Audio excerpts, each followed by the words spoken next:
Avec la publication des spoilers du chapitre 251 de Jujutsu Kaisen en début de semaine, les fans de la série manga originelle de l'auteur et illustrateur Gege Akutami ont eu un aperçu des événements à venir. Bien que ces spoilers ne soient pas considérés comme une publication officielle, ils se sont toujours avérés fiables par rapport à la version certifiée par Shueisha. De même, les fans discutent déjà avec enthousiasme des événements du chapitre 251 de Jujutsu Kaisen qui ne manquent pas d'intérêt. Maki Zennin est apparu sur le champ de bataille dans les derniers instants de ce numéro, tandis que Yuji Itadori est entré en contact avec l'âme de Megumi Fushiguro et a révélé que cette dernière avait perdu l'envie de vivre.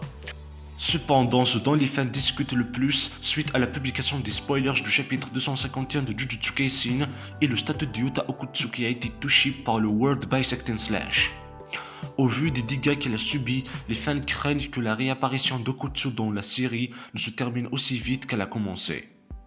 Malgré l'attaque dévastatrice subie par Yuta dans le chapitre 251 de Jujutsu Kaisen, les informations et illustrations disponibles suggèrent qu'il n'est pas encore mort. L'une des principales raisons pour lesquelles cette conclusion est la plus probable est que les blessures de Yuta semblent relativement superficielles par rapport à celles de Satoru Gojo. Cela est probablement dû au fait que Ryoman Sukuna se remet encore des dommages qu'elle a subis lors de son combat contre Gojo.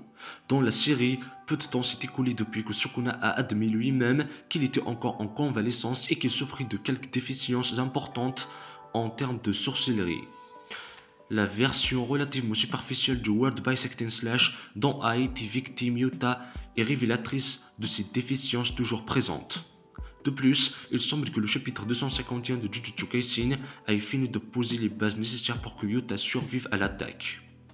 Dans les dernières scènes du numéro, la barrière de l'expansion du domaine de Yuta commence à se briser, ouvrant la porte à ceux qui se trouvaient initialement à l'extérieur.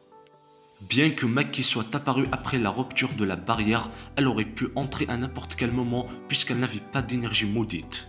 De la même façon, la rupture de la barrière signifie que ceux qui possèdent de l'énergie maudite peuvent entrer sur le champ de bataille. Ui utilisera probablement cette technique maudite de téléportation instantanée pour se diriger vers Yuta, amenant Shoko Leiri sur le champ de bataille pour le soigner, en retournant sur la ligne de touche avec Shoko et Yuta. Puisque Shoko Leiri peut utiliser la technique de la malédiction inversée sur d'autres personnes, elle devrait être capable de soigner Yuta au moins au point de lui sauver la vie. Bien qu'il ne puisse pas retourner sur le champ de bataille contre Sukuna, il devrait au moins pouvoir survivre à cette attaque.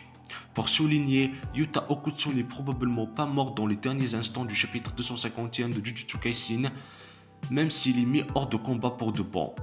Cependant, il est possible que Yuta n'ait pas besoin de revenir au combat étant donné que Maki a transpercé Sukuna avec son Split Soul Katana.